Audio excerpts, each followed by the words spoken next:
bersamamu.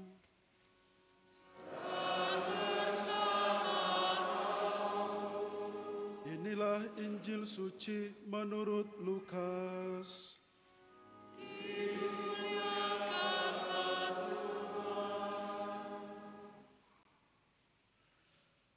Sekali peristiwa, Yesus mengatakan perumpamaan ini kepada beberapa orang yang menganggap dirinya benar dan memandang rendah semua orang lain.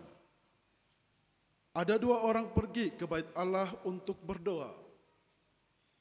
Yang seorang adalah Farisi dan yang lain pemungut cukai. Orang Farisi itu berdiri dan berdoa dalam hatinya begini, "Ya Allah, aku mengucap syukur kepadamu karena aku tidak sama seperti semua orang lain. Aku bukan perampok, bukan orang lalim, bukan pezina, bukan juga seperti pemungut cukai ini. Aku berpuasa 2 kali seminggu. Aku memberikan 1/10 dari segala penghasilanku." Tetapi pemungut cukai itu berdiri jauh-jauh, bahkan ia tidak berani menengadah ke langit, melainkan menebah dadanya dan berkata, "Ya Allah, kasihanilah aku orang berdosa ini." Aku berkata kepadamu, orang ini pulang ke rumahnya sebagai orang yang dibenarkan Allah, sedangkan orang lain itu tidak. Sebab siapa saja yang meninggikan diri akan direndahkan, dan siapa saja yang merendahkan diri, ia akan ditinggikan.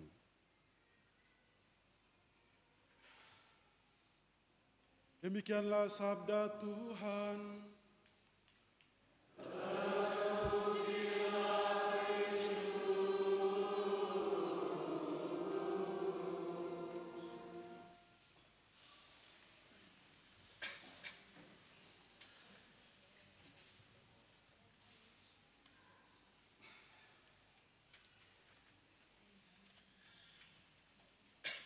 Bapak, Ibu, saudara-saudari, dan anak-anak yang dikasihi oleh Tuhan,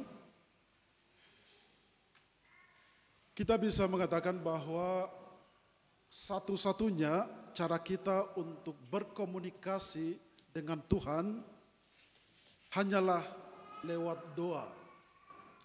Saya bisa mengatakan bahwa satu-satunya cara bagi kita untuk bisa omong-omong dengan Tuhan secara intim itu hanyalah lewat doa. Sebab lewat doa itu kita bisa mengatakan banyak hal kepada Tuhan. Dan Tuhan juga tahu apa yang kita lakukan. Entah perbuatan baik ataupun perbuatan buruk, selalu kita utarakan itu kepada Tuhan.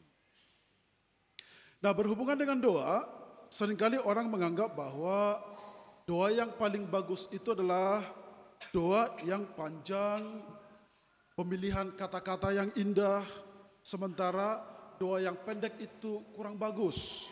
Sehingga orang juga berpikir bahwa doa yang panjang itu didengarkan oleh Tuhan, sementara doa yang pendek itu tidak. Kalau seandainya itu benar, berarti doa kita orang Katolik itu tidak dengar Tuhan. Karena apa? Karena kita itu orang Katolik susah sekali berdoa. Kalau disuruh memimpin doa, paling doanya Bapak kami 3 kali Salam Maria. Beda dengan misalnya kalau orang Kristen lain itu berdoa itu kata-katanya panjang, indah, dan lain sebagainya gitu. Kalau memang itu benar bahwa doa yang indah itu, kata-kata yang indah itu didengar oleh Tuhan, berarti doa orang Katolik itu tidak dengar Tuhan. Karena seringkali juga sadar atau tidak, kita itu kebanyakan membaca doa ya. Coba tadi Anda sebelum bisa tadi 3 Anda baca doa loh, bukan berdoa. Berdoa itu sebenarnya kan dari hati ke hati ya. Tapi itulah tradisi kita. Nah, Bapak, Ibu, saudara-saudari, terlepas dari spekulasi tentang doa siapa yang benar atau doa siapa yang salah, menurut manusia, hari ini dalam bacaan Injil kita mendengarkan doa yang benar menurut versi Yesus. Yesus memberikan perumpamaan tentang kisah 2 orang yang pergi ke bait Allah. Dikatakan 1 orang Farisi dan 1 pemungut cukai. Tujuan mereka berdua ke bait Allah itu sama, yaitu berdoa. Sama-sama berdoa. Inilah orang yang bisa dikatakan yang berdoa itu adalah orang yang percaya kepada Tuhan. Hanya orang yang beriman yang berdoa.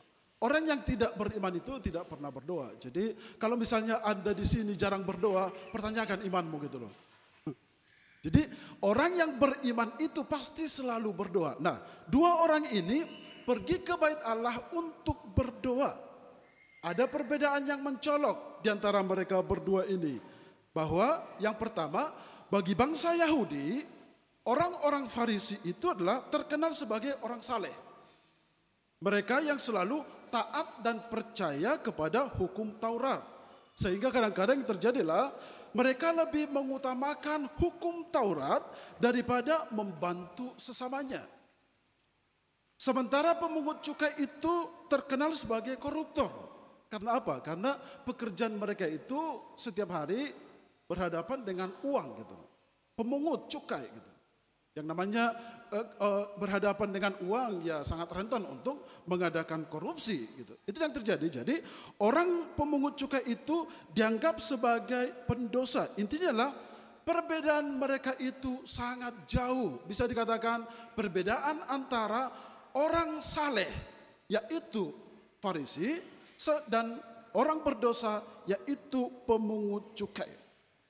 Nah, yang sangat mengherankan dikatakan, justru Yesus mengatakan bahwa yang dibenarkan Allah adalah doa pendosa, yaitu pemungut cukai, bukan doa orang Farisi. Kenapa demikian?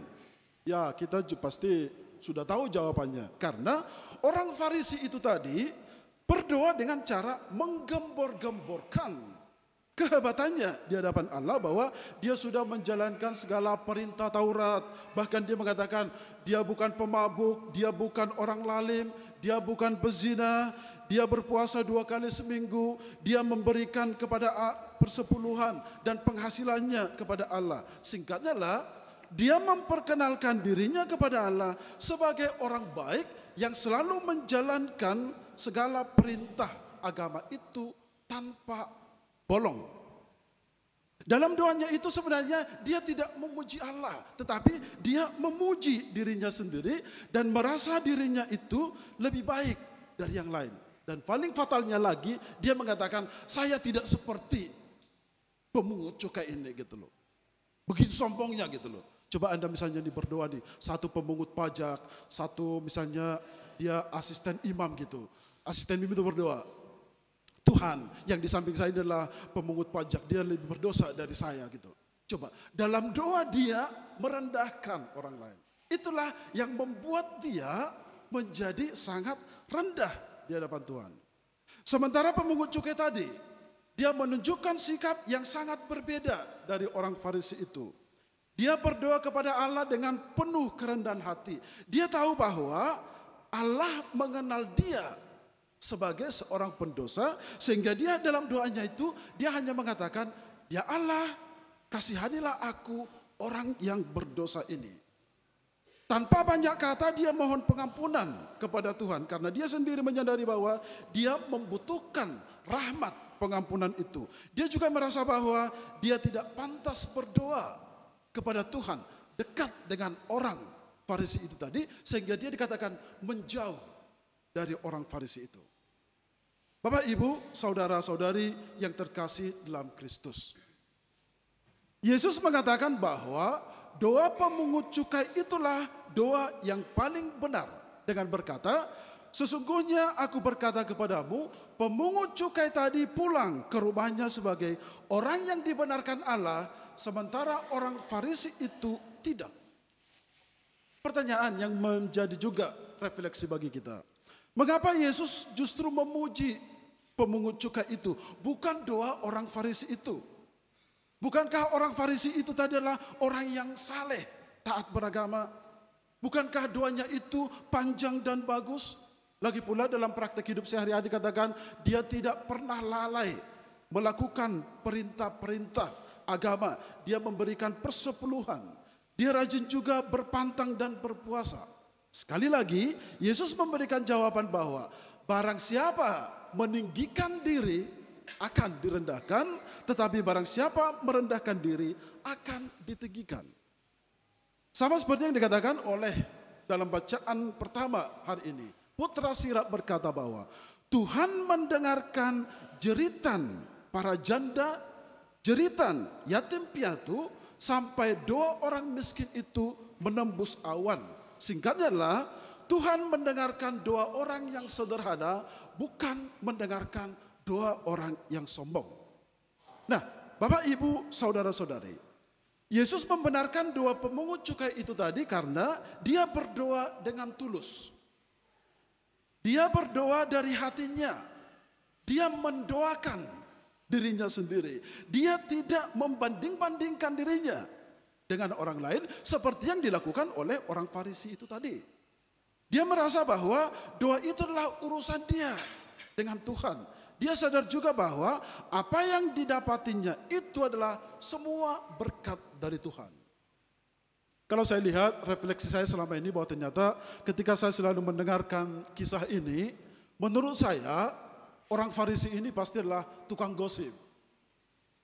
Mengapa dia tukang gosip? Saya katakan dia mau mengajak Tuhan menggosipi orang lain gitu loh.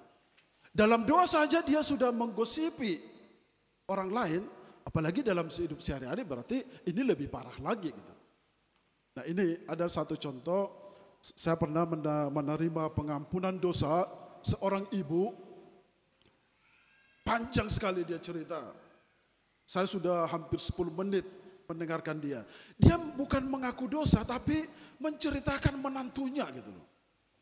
Dosa-dosa menantunya yang diceritakan di pengampunan ini. Inilah salah satu bentuk dari kesombongan iman, Bapak, Ibu, saudari. Jadi dalam doa-doa kita itu, apa yang Anda alami, utarakan kepada Tuhan. Tidak perlu menyebutkan orang lain. Saya melakukan ini, karena itu. Karena menantu saya melakukan ini pada saya, akhirnya saya membalas. Tidak perlu mengatakan itu. Karena Tuhan tahu. Karena sekali lagi yang Tuhan tuntut dari kita itulah doa yang sederhana, jujur, tanpa banyak yang bisa kita bohong-bohongi dalam hal ini. Oleh karena itu Bapak, Ibu, saudara-saudari yang terkasih, kita perlu lewat bacaan-bacaan hari ini, kita diajak untuk belajar dari pemungut cukai dan juga orang Farisi. Dalam berdoa itu mana yang harus kita pilih? Yang pasti kita harus berdoa seperti pemungut cukai yang selalu mohon pengampunan dari Tuhan. Karena kita itu semua adalah pendosa. Tidak ada dari kita yang benar 100% kecuali Allah sendiri. Jadi setiap kita mengutarakan doa kepada Tuhan, pertama-tama mohonlah pengampunan. Karena apa? Kalau kita sudah mendapatkan pengampunan itu, maka rahmat lain itu mengalir. Makanya penting dalam gereja Katolik itu sakramen tobat. Misalnya Anda tidak pernah menerima sakramen tobat, rahmat Allah itu akan susah kepada Anda mengalir. Karena begini, logikanya begini. Kalau kita berdosa, yang namanya berdosa adalah kita sudah menjauh dari Tuhan. Rahmat Tuhan itu jauh dari kita. Tetapi gereja masih memberikan cara agar rahmat itu kembali kepada kita dengan cara menerima sakramen tobat. Karena ketika kita menerima sakramen tobat itu, terjadi kembali rekonsiliasi dengan Tuhan. Hubungan kita dengan Tuhan kembali akur. Jadi itulah, kalau misalnya dalam hidup sehari-hari Anda tidak pernah menerima sakramen tobat, ya jangan salahkan Tuhan kalau rahmatnya itu tidak mengalir kepada Anda. Jadi Bapak, Ibu, saudara terkasih, lewat bacaan-bacaan hari ini sekali lagi kita diajak untuk dalam hidup sehari-hari kita perlu mengandalkan Tuhan tanpa perlu juga kita membanding-bandingkan diri kita dengan Tuhan. Kita juga tidak perlu menganggap orang lain rendah seperti yang dilakukan oleh pemungut cukai, orang Farisi tadi, bahwa dia menganggap sesamanya itu rendah dari dia, merasa diri paling benar di hadapan Allah. Jadi dalam hidup sehari-hari kita merendahkan di hadapan Tuhan dan merendahkan diri di hadapan sesama supaya rahmat Tuhan itu juga mengalir kepada kita. Amin.